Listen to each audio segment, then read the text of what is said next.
안녕하십니까. 혼란한 정치 시사 이슈를 술술 풀어보는 송국권 혼술 3월 17일 목요일 오후 늦은 시간에 인사드립니다.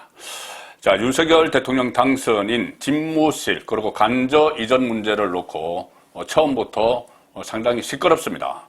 이 용산 국방부 청사로 이전한다. 그리고 또 용산에 또 별도의 관저를 짓는다. 이런 이야기들이 속속 나오고 있는데 일단 저는 그 청와대, 저 뒤로 멀리 보는 청와대를 해체하기보다는 공간을 재배치해서 일단 국민에게 돌려드릴 건 돌려드리고 기존의 시설을 좀 활용을 하고 그런 방향이 옳다고 몇 차례 말씀드렸는데 그것과는 별개로, 제 의견과는 별개로 지금 진행은 되고 있는 것 같습니다. 그런데 제가 오늘 말씀드리고자 하는 것은 그런 문제보다는, 이전 자체 문제보다는 지금 문재인 정권 주변에서 이 문제를 가지고 청와대를 이전하는 문제를 가지고, 그러니까 청와대 이전이 아니죠. 청와대는 그대로 있고 청와대라는 명칭을 쓰지 않고 대통령실을 만들겠다는 겁니다. 대통령실, 국방부 청사에. 자, 어쨌든 그 청와대를 떠나는 문제를 가지고 상당히 비아냥을 하고 조롱을 하는, 자, 그래서 마치 문재인 정권이 이 선거 패배에 대해서, 대선 패배에 대해서 화풀이를 하듯이 막 지금 스피커들을 총동원해서 이 비판을 하고 나섰습니다. 자, 이전이 옳으냐, 그러냐, 다른 대안을 찾아야 되느냐, 이것과 별개로 이것을 쟁점으로 삼아서 또 이 편을 가르는 그런 그 행태를 또 보이기 시작을 했습니다. 특히 이 팩트가 틀린 것 가지고 본인들이 지금 청와대 안에서 근무를 한다고 해서 본인들은 청와대에 대해서 다 아는데, 5년 동안 다 근무해서 다 아는데, 청와대 알지도 못하면서 왜 그렇게, 난리냐, 아마 이런 식으로 대응을 합니다. 그래서 이것이 일종의 국민들을 현혹시키는 그런 부분도 있기 때문에 제가 팩트가 틀린 오늘 문재인 정권 주변에서 나온 말들, 그것을 좀 바로잡기 위해서 이 몇 가지 말씀을 드리고자 합니다. 왜 그러냐면은 저도 청와대를 지금 한 10년을 출입을 했습니다. 그 전에 김영삼 정부 시절, 그 김대중 정부 시절, 노무현 정부 시절 해서 한 10년을 출입을 했습니다. 그래서 저도 제법 알고 있다 이렇게 자부를 하는데, 청와대에 대해서 지금 문재인 정권 주변에서 국민을 현혹시키는 그런 말을 쏟아내고 있기 때문에 제가 한 3가지 정도 팩트 체크를 해보려고 합니다. 저는 그래서 이 책도 쓴 적이 있죠. 그때 당시 현역 최장기 청와대 출입기자였습니다.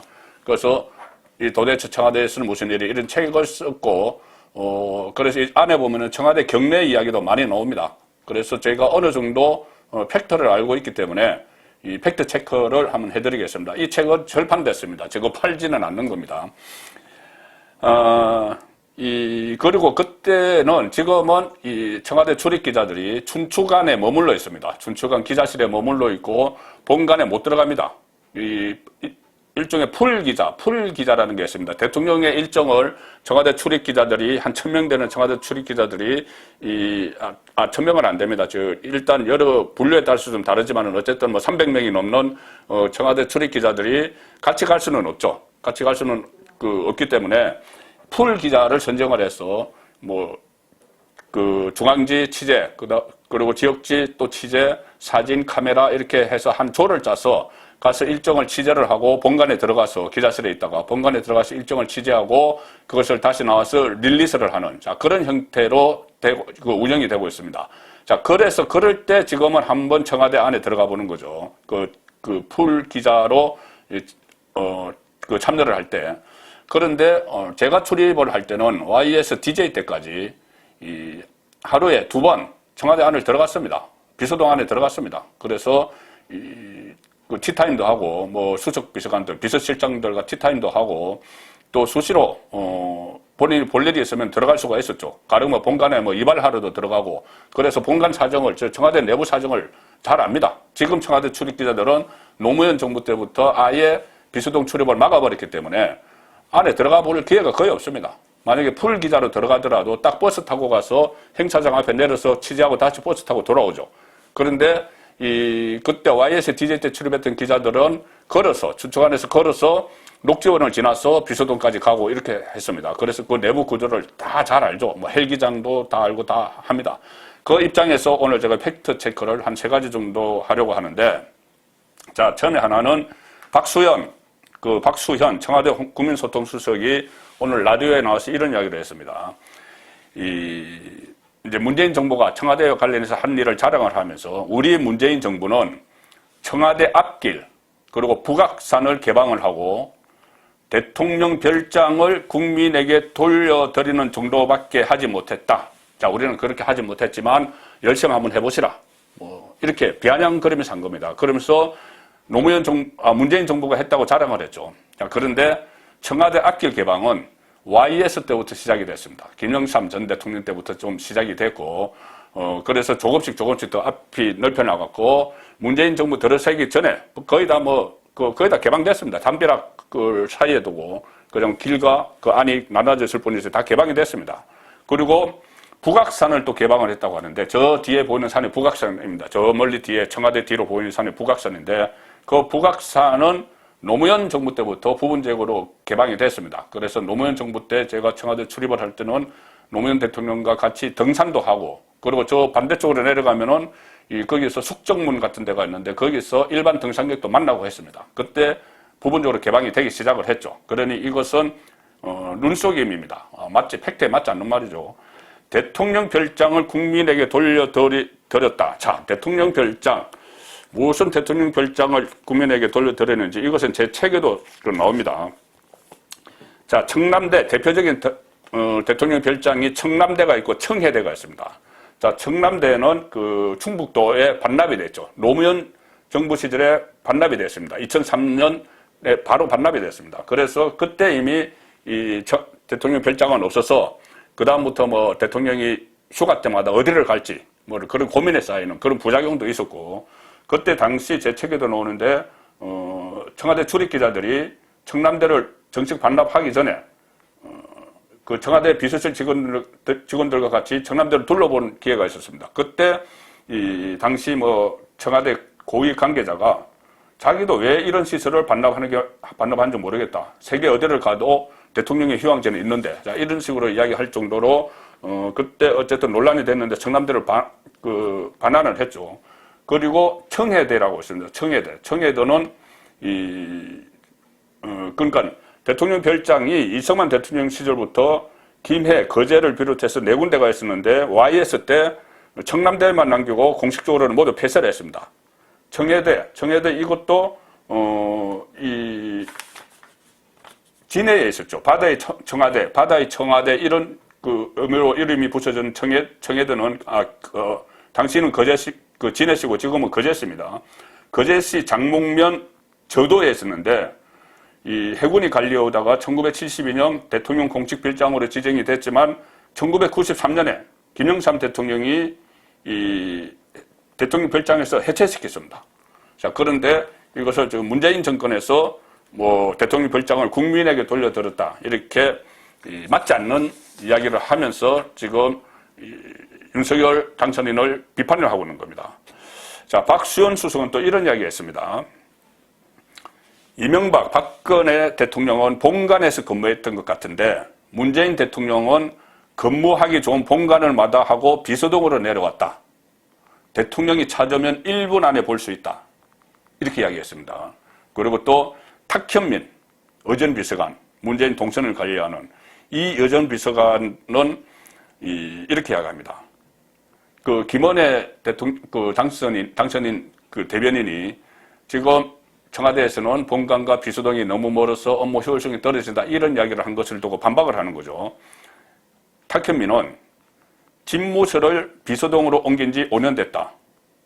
조금 전에 집무실에서 비서동 사이의 이동 시간을 확인했는데 뛰어가면 30초, 걸어가면 57초, 상당한 시간이 소요됩니다. 헉헉 이렇게 조롱을 하는 거죠.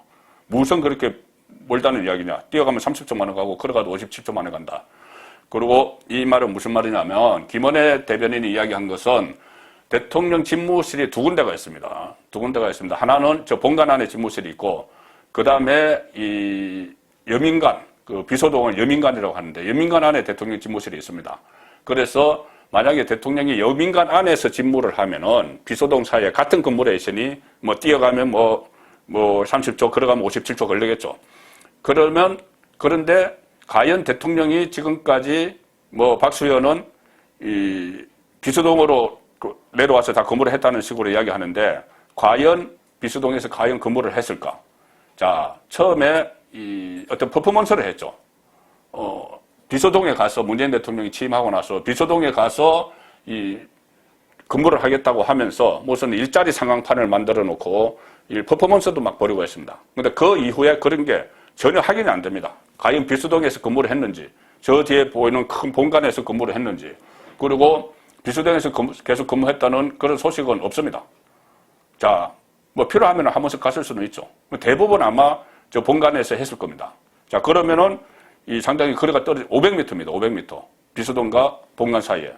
자, 그러면은 이것이 뭐 뛰어가면 30초, 걸어가면 57초, 이것도 눈속이면 하는 것이고, 5년 전에 그 비서동으로 집무실을 옮겼다 이렇게 했는데, 자, 비서동에 그 집무실을 만든 사람은 또 노무현입니다. 문재인이 아니고, 자, 노무현이 만들었습니다. 청와대에서 그 가장 최근에 세워진 건축물이 2005년 2월에 준공된 여민관입니다. 여민관이란 말은 그 국민과 기쁨과 슬픔을 함께한다는 뜻의 여민고락, 여기서 나온 말인데, 자, 그때 노무현 정부 시절이죠. 2005년에 여민관을 새로 만들어서 그 과거에 그 온실이 있던 자리입니다. 식물원이 있던 자리인데, 거기에 지하 1층, 지상 3층으로 건립을 했고, 그 여민관에 대통령 집무실을 넣었습니다. 그래서 그때부터 대통령 집무실이 2개죠. 5년 전에 뭐 옮긴 게 아니고. 그래서 소회의실, 대회의실, 비서실장실, 인사수석실 이런 것이 입주를 해 있었습니다. 그러니까 대통령 집무실이 2개가 있는 거죠. 2개가 있고, 특히 노무현 대통령도 여기 지었지만은 거의 본관에서 근무를 했습니다. 저 본관이 상당히 여러 가지 시설 같은 것이 잘 돼 있죠. 그래서 본관에서 근무를 했고, 본관에서 회의도 열리고 하기 때문에, 뭐 국무회의, 뭐 수석보좌관 회의 이런 거 다 본관에서 열리기 때문에 주로 본관에서 근무를 하죠. 문재인 대통령도 뭐 일일이 하기는 안 했지만은 본관에 있는 시간이 훨씬 많았을 겁니다. 그런데 이렇게 뭐 30초 만에 갈 수 있다, 뭐 이렇게 뭐 1분 안에 다 모인다 이렇게 이야기하는 것은 정말 국민들이 청와대를 안 가봤다고 해서 팩트가 다르게 이야기하는 그런 상황이 되고 있습니다. 자, 탁현민은 거의 뭐 조롱을 합니다. 조롱을 하면서 이렇게 이야기합니다. 좋은 사람들과 모여서 잘 관리할 테니 여기 청와대를 안 쓸 거면 우리가 그냥 쓰면 안 되나 묻고 싶다. 자, 그러면서 이미 설치, 운영, 보강되어 온 수백억 원의 각종 시설이 아깝다. 뭐 어쩌고 하면서 이런 말을 합니다. 일본이 창경궁을 동물원으로 만들었을 때도 신민들에게 돌려준다고 했었다. 신민들에게. 일본이 그때 창경궁을 동물원으로 만들어서 창경궁 동물원으로 그때 신민들에게 뭐 궁궐을 돌려준다고 했었다. 이렇게 이야기합니다. 그러면 이 말은 결국 윤석열 당선인을 1909년 당시 일제 통감부에 비교를 하는 것이고, 국민을 왕정체제의 신민에 비유를 하는, 자, 윤석열을 조롱을 하려다가 국민들까지 마치 뭐 일제시대 신민처럼 그렇게 깎아내려버리는 그런 우를 범했습니다. 자, 하나만 더 팩트 체크를 해드리죠. 여당에서는 윤호중 비대위원장이 또 나서서 이것을 조롱을 합니다. 어떻게 이야기하냐 하면은, 용산은 국민 입장에서 오욕의 역사가 있는 곳이다. 우리 대통령이 청나라 군대, 일본 군대가 주둔했던 곳에 꼭 가야 하겠느냐. 그리고 미군도 주둔을 했죠. 일설에는 또 무슨 풍수가의 자문 아니냐는 의문을 제기한다. 또 무속 이야기 하는 겁니다. 근진법사 이야기. 그리고 풍수 얘기 이전에 일본 군대가 주둔하던 데 가서 계시겠다고 하는 것을 이해할 수 없다. 자, 일본 군대가 주둔하는 데 가서, 자, 또 이 친일 반일로 갈라치죠. 자, 이것도 그렇다면은, 이 용산이 그렇다면은 청와대는 어떻느냐. 자, 청와대의 이 내력이 있습니다. 이것도 제가 쓴 책에 다 나오는 이야기입니다. 자, 청와대는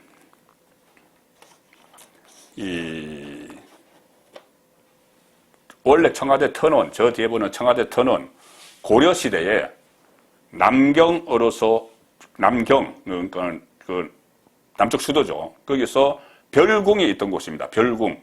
남궁에 있는 별궁이 있던 곳입니다. 고려시대에. 고려시대의 수도는 개경이죠. 그래서 남경의 별궁이 있던 곳입니다. 이것이 조선시대에 들어와서 1426년 세종 8년에 경복궁을 창건을 합니다. 경복궁을 창건을 하면서 궁궐 경복궁의 후원으로 삼았습니다. 정원, 뒤쪽 정원으로 삼았습니다. 그런데 일제시대가 시작이 되고 일제가 조선 총독부를 경복궁 안에 청사를 만들었죠. 그때 YS가 다 허물었습니다. 저쪽에 있던 건. 그리고 이 경복궁 뒤에 있던 그 별궁 자리를 고려시대의 별궁 자리를 거기에는 뭐를 만들었냐면은 총독부 관저를 만들었습니다. 청와대가 총독부 관저가 있었던 것이죠.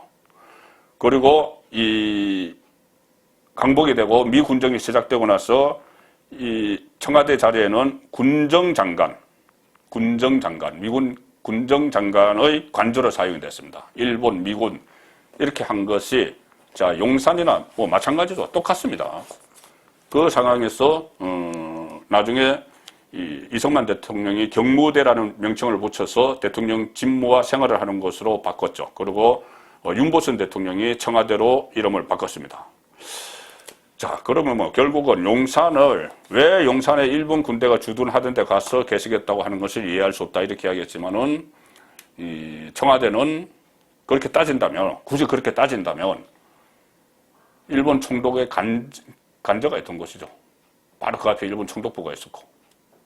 자, 그래서 팩트가 다른 말을 가지고 이렇게 이 윤석열 당선인이 출범하자마자 이 논란이 일어나니 여기에 계속 그 불을 붙이면서 기름을 끼얹으면서 논쟁을 확산시키고 국민 편가르기를 하고 하는데 상당 부분 하는 말들이 이 팩트가 다르게 제가 오늘 혼술 시간에 전해드렸습니다. 그리고 저는 계속 그 입장입니다. 청와대를 해체하기보다는 공간 재배치를 해야 된다는 건데, 자, 이명박 정부 때 대통령 실장을 지냈던 임태희, 지금 윤석열 대통령 당선인 특별고문입니다. 청와대 비서실장을 했었죠. 그때는 이명박 정부 때는 비서실이 아니고 그냥 대통령실이었습니다. 그래서 대통령실장을 했던 임태희 고문은 이런 이야기를 했습니다. 지금 입장에서 정말 국정에 시급하고 중요한 게 뭔지 다시 한번 국민 여론을 생각해 봤으면 좋겠다. 이 문제는, 청와대 해체하는 문제는 시기를 정해놓고 추진하는 것은 매우 무리가 따를 가능성이 많다. 자, 이렇게 우려를 했습니다. 저 역시 이 입장에는 동의합니다.